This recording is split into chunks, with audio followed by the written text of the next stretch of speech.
जब विश्नोई पंथ की स्थापना की है, उससे पूर्व में इतने लोगों की संख्या धीरे धीरे बढ़ने लगी। कुछ बुद्धिमान लोग भी आने लगे, कुछ ज्ञानी लोग भी आने लगे, कुछ अभिमानी लोग भी आने लगे। समाज का हर वर्ग वहां पे इकट्ठा होने लगा। भादवा गया, आसोज गया, काती आने की तैयारी है। तब लोगों ने कहा, गुरुजी अब इतने लोग हैं, हमारे लिए कोई एक मार्ग बताओ, कोई राह पकड़ाओ, जिस रास्ते को पकड़ करके हम लोग अपने जीवन को सफल बनावें और मुक्ति की प्राप्ति भी करें। तब गुरु महाराज ने दिन निर्धारित किया, कार्तिक बदी 8, और कहा कि इस दिन मैं विष्णोई पंथ की स्थापना करूंगा। सारे लोग दूर दराज से इकट्ठे हुए, कोई बैलगाड़ियों से, कोई ऊंट गाड़ियों से, कोई घोड़े गाड़ियों से। समराथल के चारों ओर आने लगा। बहुत ऊंचा टीबा समराथल, जिसके ऊपर गुरु महाराज विराजे हैं, और उसके नीचे नीचे ऐसे बैलगाड़ियां, ऊंट गाड़ियां सजी हुई है। आप जो है उस दृश्य को एक बार अपने मानसिक रूप से वहां जाकर के अपने आप को उपस्थित करेंगे, कैसा सुंदर दृश्य रहा होगा। हजारों लोग, और ना कोई टेंट है, ना कोई तंबू है, सब लोग जो है पेड़ पौधों के नीचे, अपनी झाड़ियों के नीचे, और सूर्य उदय के साथ, ना अब ज्यादा गर्मी है ना अब ज्यादा सर्दी, ऐसा जो है अच्छा मौसम भगवान ने चुना है, और लोग इकट्ठे हुए। कार्तिक बदी 8 का सूर्य उदय हुआ, और कार्तिक बदी 8 के सूर्य के साथ में हमारे पुरखों के जीवन में भी एक नया सवेरा हुआ है। नई रश्मियां, नई किरणें उनके जीवन में आकर के पड़ी है। सूर्योदय के साथ में यज्ञ प्रारंभ किया गया। यज्ञ ज्योत प्रज्वलित हुई। यज्ञ की ज्योति के चारों ओर सभी जिज्ञासु मुमुक्षु भक्तजन बैठे। गुरु महाराज ने यज्ञ को संपन्न किया। यज्ञ संपन्न करने के बाद में ईशान कोण में एक बड़ा सा कलश, बड़ा सा मटका रखा हुआ, जिसमें जल भरा हुआ। कलश का पूजन करना था। गुरु महाराज ने लोगों को कलश का महत्व बताया कि ये कलश इस ब्रह्मांड का प्रतीक है, और इस कलश के अंदर जल भरा हुआ है। ये पृथ्वी भी जो है जल से भरी हुई है, और ये कलश भी जल से भरा हुआ है। लेकिन इस जल को ऊपर जो पृथ्वी है, इसके ऊपर जो जीवन को धारण किया हुआ है, इस जीवन को धारण करने के लिए धर्म की जरूरत होती है। तब हम इस कलश में सभी देवी देवताओं का आह्वान करेंगे, सभी देवीय शक्तियों को निमंत्रित करेंगे, और इस कलश के ऊपर जो है पूजन करने के लिए, हाथ देने के लिए आप भक्तों में से किसी सज्जन व्यक्ति को आगे आने की जरूरत है, जो ये दावा कर सके कि मैं नेमी हूं, मैं धर्मी हूं, और जो गुरु महाराज कहेंगे उस बात का मैं अक्षरशः पालन करूंगा। इतना कोई संयमित पुरुष हो तो वो आगे आए। तब सब लोगों की तरफ से श्री पूलोजी महाराज को अधिकृत किया। कल हमने सुना था कि पूलोजी थोड़े दिनों पहले ही गुरु महाराज के पास आए थे, और आकर के उन्होंने आग्रह किया कि आप वापस घर चलो। गुरु महाराज घर गए नहीं। आज पूलोजी पहाल पे हाथ देने के लिए आगे आए हैं। यहाँ पे जो सारी चीजों का प्रतीक है, वो कहीं ना कहीं अपने आप में एक बहुत गहरे अर्थ को लिए हुए हैं। गुरु महाराज जाम्बोजी स्वयं परमपिता परमात्मा है, सन्यास का, साधु का, धर्म का प्रतीक है, और श्री पूलोजी महाराज सदग्रस्त हैं। एक तरफ साधु हैं, दूसरी तरफ सदग्रस्त हैं। दोनों ने पहाल बनाया है। पूलोजी ने पहाल पे हाथ दिया है, और पहाल के मटके के अंदर जल है, और हाथ के अंदर 3 चीजें रखी जाती है। तात्कालिक जो प्रचलित मुद्रा थी, जिसको तांबे का टक्का, माला और अन्न, ये 3 चीजें हाथ के अंदर है, और जल जो है मटके के अंदर है। ये चारों चीजें मिलकर के पहाल बनने की प्रक्रिया प्रारंभ हो रही है। देखो बंधुओं, साधु और सदग्रस्त दोनों जब मिलते हैं, दोनों जब एक दूसरे का हाथ मिलाते हैं, तभी जो है धर्म और कर्म दोनों की गाड़ी एक साथ चलती है। जीवन के अंदर केवल भक्ति योग से ही काम नहीं चलता, कर्म योगी लोग भी होने चाहिए। जो सदग्रस्त लोग अपने खेतों में कर्म से अनाज उपजाते हैं, अपने उद्यम से, व्यापार से धन अर्जित करते हैं, उसी से धर्म के कार्य होते हैं। लेकिन धर्म की परंपरा के संवाहक लोग भी यदि विरक्त हो जाएंगे, यदि घर बार छोड़ करके पहाड़ों में, जंगलों में, कंदराओं में चले जाएंगे, तब जो है पृथ्वी के ऊपर इस व्यवहार के अंदर धर्म जीवित कैसे रहेगा। इन दोनों का आपस में मिलना जरूरी है। इसलिए गुरु महाराज सन्यास के प्रतीक हैं और फूलोजी सदग्रस्ती के प्रतीक हैं। दोनों ने जो है पहाल के ऊपर हाथ दे के पहाल बनाया है और कहा कि हम मिलकर के धर्म की रक्षा करने के लिए एक पाड़ बनाएंगे, एक सुरक्षा कवच बनाएंगे। और पहाल के हथेली के अंदर जो दाना है, अनाज है, वो जीवन की सबसे बड़ी जरूरत है, आवश्यकता है। उसके बगैर जीवन चल नहीं सकता। अन्न जीवन के लिए जरूरी है। दोनों मिलेंगे तब उनकी हथेली में अन्न आएगा। साधु को भी अन्न मिलेगा, सदग्रस्ती को भी अन्न मिलेगा। सदग्रस्त केवल यदि बिना धर्म के केवल अन्न उपजाना शुरू कर देगा, तब वो जो है जीवों को भी मारेगा, जीवों को यातनाएं भी देगा। वो धर्म के अनुसार अन्न का उपार्जन करें और धर्म के अनुसार वो धन को इकट्ठा करें, और धर्म, अन्न और धन दोनों आ जाएं, तो उसके बाद में जो है माला, जो धर्म का प्रतीक है, इनका मिश्रण जब जीवन में हो जाता है, तब हमारा जीवन सार्थक होता है। और गुरु महाराज ने पहाल मंत्र के माध्यम से आह्वान किया कि बेटी गंगा जमुना सुरसती थरपना थापी बाले निरंजन गोरख जति 17,28,000 सद्युत प्रमाण, चारों युगों के प्रमाण की बात बताई। चारों युगों में धर्म को धारण करने के लिए मैंने अलग अलग रूपों में धर्म की स्थापना की, धर्म के लिए इस अमृत कलश की स्थापना की। और यह कलश जो कलिकाल में आया है, इसमें मैं स्वयं इसका प्रतिनिधित्व करने के लिए आया हूं, गुरु महाराज कहते हैं। और 12 करोड़ जीवों का उद्धार इस धर्म के ऊपर चलने से होगा। इसमें माटी का घाट, नीचे जो घाट बना है वो माटी का है, पाठ आधार है वो भी मिट्टी का है। उस समय धातु के इतने बर्तन नहीं थे, मिट्टी की जो है सिगड़ी बनी हुई है और मिट्टी का ही कलश है, उसके ऊपर तांबे का टक्का है, तांबे की मुद्रा है। तात्कालिक जो प्रचलन में मुद्रा चल रही थी वो तांबे की मुद्रा है।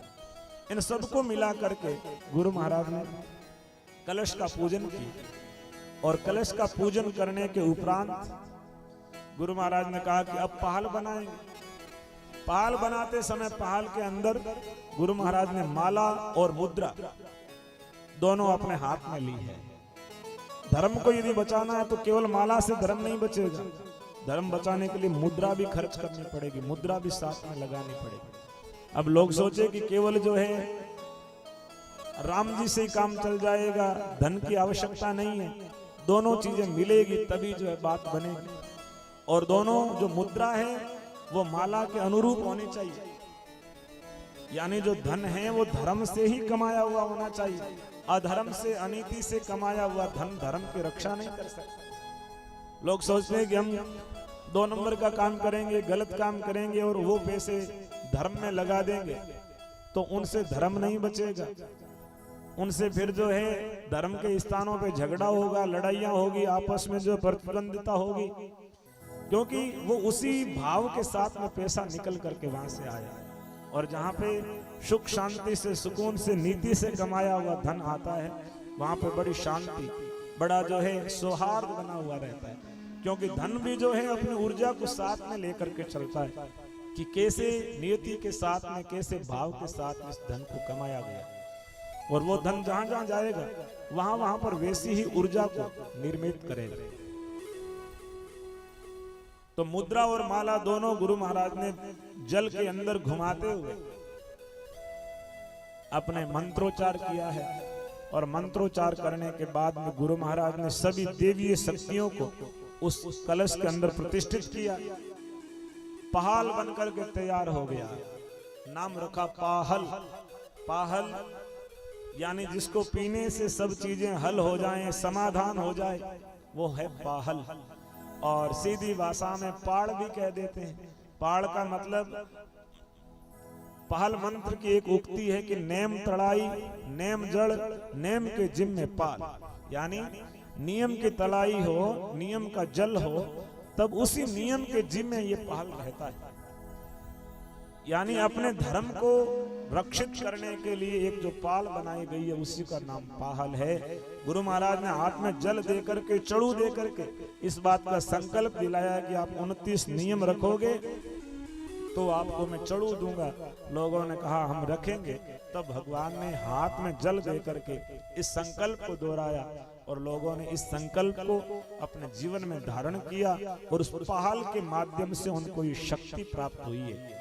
पहल बहुत ताकतवर है, बहुत शक्तिवर है, क्योंकि पहल में मंत्रों की शक्ति होती है। मंत्रों की शक्ति से अभिमंत्रित जो जल है, एक जगह आया कि पहाड़ गति गंगा तणी जेकर जाने को, गंगा जी के जल में कोई जीव नहीं पड़ते और यदि विशुद्ध अंतःकरण से विधि पूर्वक पहल बनाया गया है तो वो पहल भी आप बर्तन में डाल के रख दो, उस पहल में भी कभी भी जीव पैदा नहीं होते हैं। ये पहल की शक्ति है। उस जल के अंदर इतनी शक्ति आ जाती है और बहुत सी जगह पहल का छींटा देने मात्र से सुख शांति सुकून, और जो लोग कहते हैं कि हमारे घर में जो अलाय बलाय है, आदि व्याधि उपाधि है, उन सब का छुटकारा मिल जाता जब पवित्र अंतःकरण से बनाए हुए पहल का घर के अंदर छींटा लगाया जाता।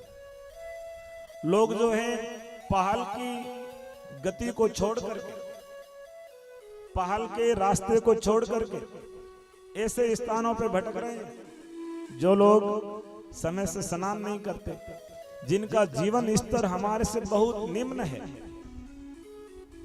जो पवित्रता का भी ध्यान नहीं रखते हैं, ऐसे लोग भी देवता बन बैठे और उनके सामने हम लोग जाकर के अपनी शांति की, अपने घर में अमन चैन की, अपने घर में सुख शांति की कामना करते हैं। तो हमारे से ज्यादा नादान, हमारे से ज्यादा नासमझ और कौन हो सकता है?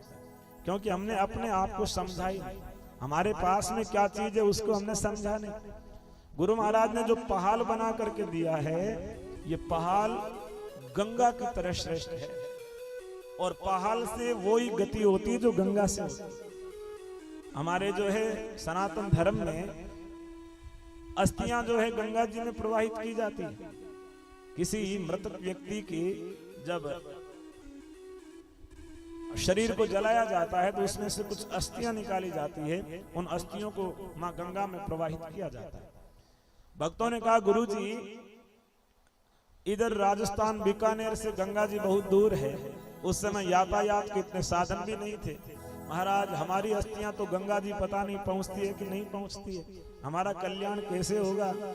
गुरु महाराज ने कहा कि ये जो पहाल है, ये जो गति गंगा प्रदान करती है वही गति पहाल का छींटा लगाने से आपको हो जाएगी। आपको गंगा जी जाने की जरूरत नहीं।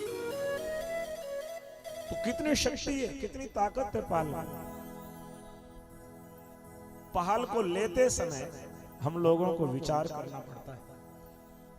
आज भी पहाल बनता है तब हम लोग आह्वान करते हैं कि 5 करोड़िया के मुखी प्रहलाद जी कलश स्थाप्यो, बे कलश में धर्म हुए सो ई कलश में हुइयो। द्वापर त्रेता कलयुग गुरु महाराज ने कलश स्थापा, उसमें धर्म हुआ हो सो इसमें हुइयो। यानी सारे धर्म को उस पहाल में प्रतिष्ठित करते हैं। लेकिन क्या हम ये विचार करते हैं कि जो चढ़ू, जो पहाड़ हमारे पूर्वजों ने लिया वही पहाड़ मैं लूंगा, वही संकल्प मैं लूंगा? हम खुद जो है उस संकल्प को नहीं लेते, हम खुद की तरफ नहीं देखते हैं। चारों ओर दूसरी सारी चीजें सही चाहिए, लेकिन मेरी क्या जिम्मेदारी है, मेरी क्या ड्यूटी है, मुझे क्या करना चाहिए, इस बात का हम ध्यान नहीं देते। और जब तक हम खुद के बारे में विचार नहीं करेंगे तब तक हमारा चारों ओर का परिवेश सुधरने वाला नहीं। एक गांव में एक मेला लगा हुआ था, तो मेले में बहुत सारे लोग आ रहे थे। एक व्यक्ति बड़ा बिजनेस माइंड का था, तो उसने एक तंबू बनाया बड़ा सा और उसके बाहर एक बड़ा सा बोर्ड लगाया और लिख दिया रिश्ते ही रिश्ते, यहाँ कुंवारे मर्दों के रिश्ते कराए जाते हैं। फिर तो कहने ही क्या थे, सबसे ज्यादा भीड़ जो है उसी तंबू के बाहर लग गई। लोग जो है बूढ़े बूढ़े 40-40, 50-50 साल के वहां पर आवेदन भर रहे हैं। उसने आवेदन की शुल्क रखा हुआ है कि इतना शुल्क भरो और रिश्ता देखने के लिए जो है हॉल के अंदर प्रवेश करो। एक व्यक्ति जिसकी उम्र 50 के लगभग रही होगी, उसने सोचा कि क्या हर्ज है यदि इस उम्र में भी शादी हो जाए। वो अंदर प्रवेश कर गया। अंदर गया तो वहां जाते ही 2 दरवाजे सामने मिले। 2 दरवाजे मिले तो एक के ऊपर लिखा हुआ था कि सुंदर पत्नी, दूसरे के ऊपर लिखा हुआ था ठीक ठाक। उसने सोचा कि इतना लंबा इंतजार किया है तो अब तो सुंदर पत्नी ही मिलनी चाहिए। तो वो सुंदर वाले दरवाजे में प्रवेश कर गया। आगे गया तो फिर 2 दरवाजे आए, सेवा करने वाली पत्नी और सेवा कराने वाली पत्नी। उसने सोचा कि भला इस उम्र में भी सेवा करूंगा तो फिर करवाऊंगा सेवा कब? सेवा करने वाली पत्नी। उस रास्ते में चुना। आगे गए तो फिर 2 दरवाजे आ गए। एक दरवाजे पे लिखा हुआ था गीत सुनाने वाली पत्नी, एक पे लिखा हुआ था गालियां सुनाने वाली पत्नी। उसने सोचा अब मैं गालियां क्यों सुनूंगा, गीत ही सुनूं।